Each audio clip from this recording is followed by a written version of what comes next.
diakibatkan dipicu dengan wabah ini. Dan sekitar 1000 lebih sudah sembuh, puji Tuhan. Tapi yang terinfeksi atau terkonfirmasi itu sudah 8.000 lebih, nyaris 9.000. Nah, sering dikasih Tuhan, hidup di dalam perjanjian berkat itu tidak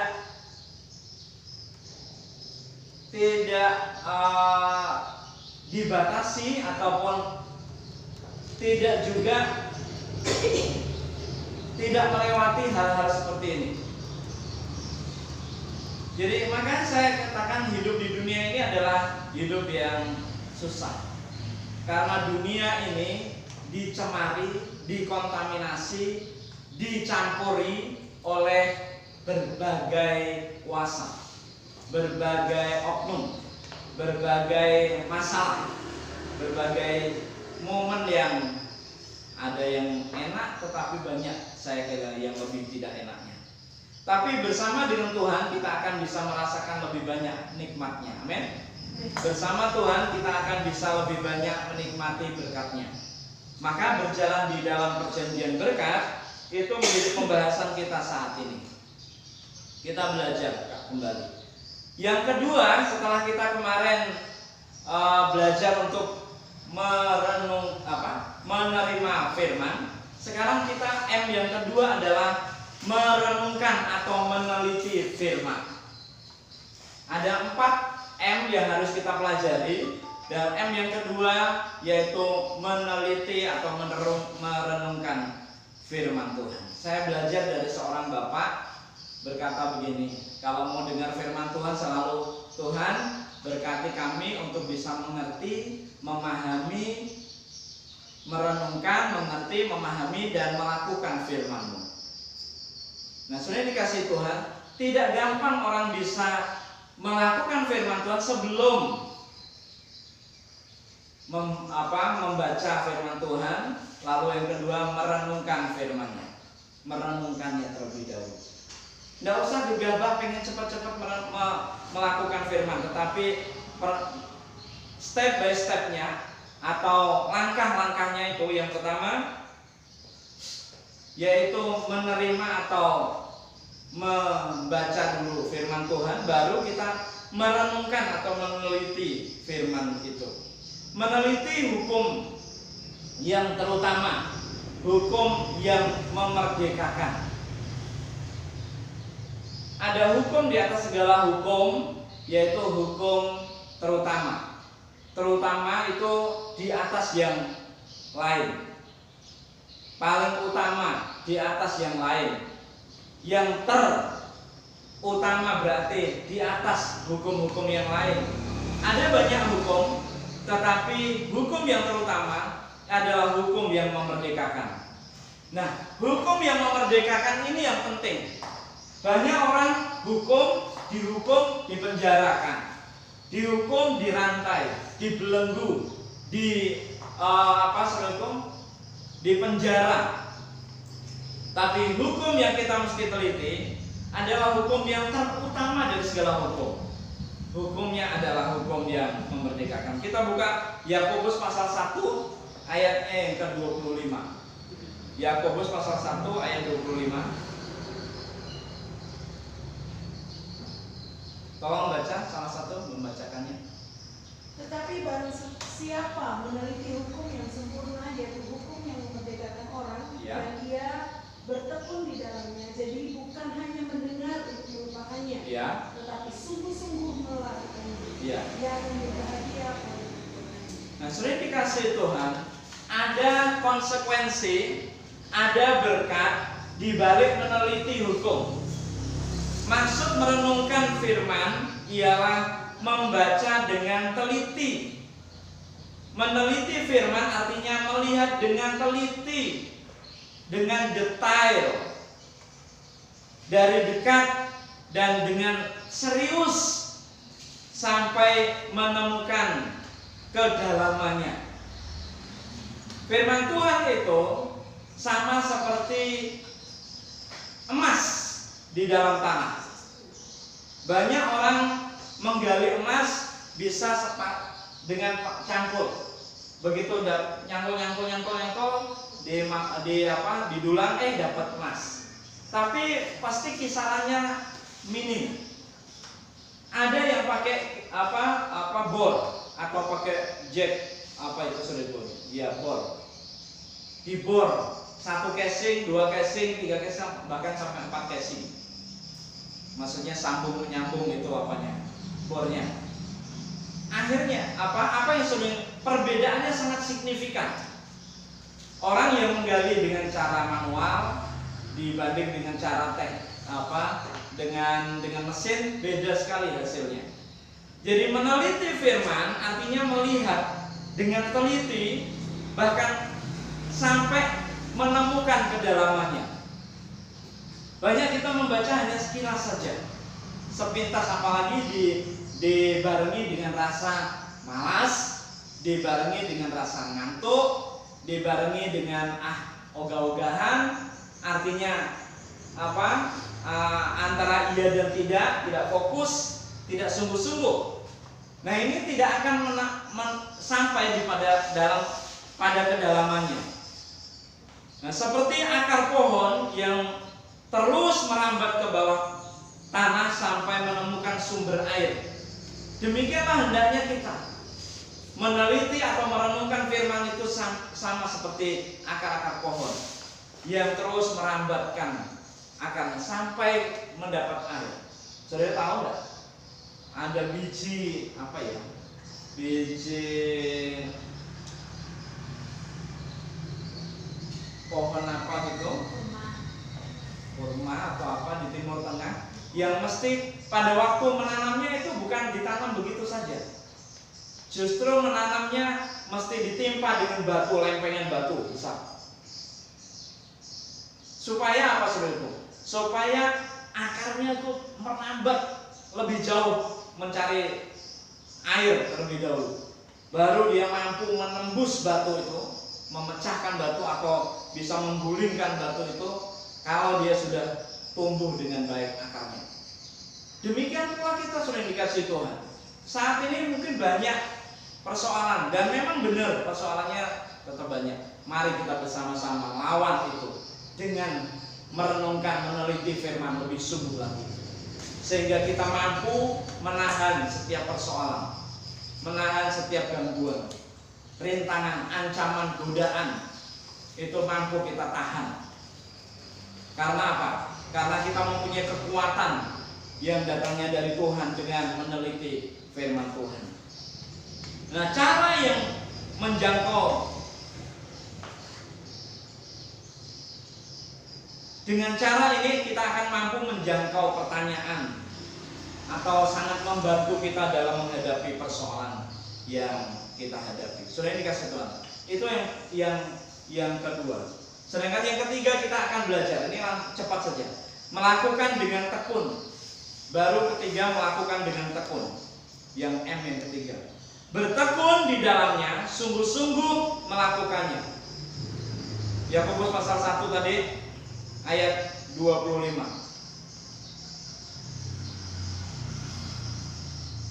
Masih di Yakobus pasal 1 ayat 25. Jadi untuk membuat seseorang berakar dan bertumbuh di dalam iman, maka tindakan melakukan firman Tuhan adalah syarat utama. Saya ulangi, untuk membuat kita berakar dan bertumbuh di dalam iman, untuk membuat kita berakar dan bertumbuh dalam iman, maka tindakan melakukan firman Tuhan adalah syarat utama. Oh iya. Jadi sering dikasih Tuhan, belajar melakukan firman itu tidak tunggu waktu nanti atau tahun depan, dan tidak menunggu orang lain, tetapi adalah kita bersama, saya dan saudara. Ada statement, kalau bukan sekarang kapan lagi? Kalau bukan kita siapa lagi? Kalau bukan saya siapa lagi? Jadi melakukan firman itu adalah syarat mutlak untuk kita bisa berakar, bertumbuh di dalam iman. Orang bisa bertumbuh, berakar, bertumbuh dalam iman kalau tidak dipenuhi dengan firman, tidak belajar melakukan firman Tuhan. tidak belajar mempraktekkan firman Tuhan dalam hidupnya, ya tidak akan bertumbuh imannya. Itu yang ketiga. Jadi yang ketiga, melakukan dengan tekun firman Tuhan itu. Lakukanlah firman Tuhan terus menerus. Lakukanlah firman Tuhan terus menerus sampai menjadi gaya hidup atau kebiasaan. Kebiasaan yang baik, kebiasaan sesuai dengan firman Tuhan. Nah, kalau sudah menjadi kebiasaan, itu bukan sesuatu yang berat lagi, bukan sesuatu yang sulit lagi, tapi sesuatu yang menyenangkan justru. Melakukan firman Tuhan tidak harus lihat ayatnya mana gitu ya. Di Alkitab apa, pasal berapa, ayat berapa. Saya mau lakukan yang mana ya? Banyak benar ayatnya nih. Banyak benar ini apa? Kitabnya, pasalnya, ayatnya lebih-lebih lagi, yang mana yang saya mau lakukan? Sudah dikasih Tuhan. Gaya hidup kita itu adalah gaya hidup di mana kita bisa dekat sama Tuhan. Kita bisa memuji Tuhan, menyembah Tuhan, mengagungkan Tuhan. Itulah melakukan firman. Pujilah Tuhan, agungkan Dia, dan terus memuliakan Dia. Itu sudah melakukan firman. Sudah dikasih Tuhan, tidak usah susah-susah. Melakukan firman mesti memberitakan firman Tuhan kemana-mana. Melakukan firman mesti membawa sesuatu kepada Tuhan, barang apa gitu. Melakukan firman Tuhan itu harus seperti ini, seperti itu, yang rumit begitu, enggak. Melakukan Tuhan itu mestinya dilakukan dari hal-hal yang sehari-hari kita bisa lakukan, yaitu memuji Tuhan, bersyukur kepada Tuhan. Banyak orang tidak bersyukur, berarti banyak orang tidak melakukan firman. Banyak orang tidak memuji Tuhan, berarti banyak orang tidak melakukan firman. Banyak orang yang mengatakan dirinya Kristen, dirinya anak Tuhan, dirinya orang percaya kepada Tuhan, tapi tidak pernah berdoa, berarti tidak melakukan firman. Banyak orang tidak bahagia hidupnya, tidak senang, cemberut saja tiap hari. Mukanya muram, mukanya masam tiap hari. Itu sudah tidak melakukan firman. Itu ciri-ciri orang yang sudah tidak melakukan firman. Maka saudara itu dikasih Tuhan, dan belajar untuk melakukan firman bukan sesuatu yang sulit. Hanya orang tidak memahami, oh ternyata ini melakukan firman. Lakukanlah firman terus-menerus sampai menjadi kebiasaan. Kebiasaan memuji Tuhan, kebiasaan berdoa, kebiasaan menyembah Tuhan, kebiasaan. Karena apa? Kita melakukannya. Itulah pertumbuhan akal dan pertumbuhan kita dalam mengiring Tuhan, iman percaya kita kepada Tuhan. Sebelum melakukannya, kita perlu membuat rencana yang praktis. Oh, kalau saya sudah dikasih Tuhan, kalau anak Tuhan, orang percaya pada Tuhan itu mempunyai rencana sendiri. Saya punya jadwal doa, misalnya memuji Tuhan jam sekian. Saya mempunyai waktu, saya mau sisihkan untuk Tuhan itu jam sekian. Khusus ini, meskipun memang hari-hari kita, detik-detik kita ini kita lalui dengan syukur, tapi saya punya jam doa khusus. Jadi kita bisa atur sendiri, membuat rencana penerapannya yang praktis dan terukur sesuai dengan jadwal yang bisa kita berikan.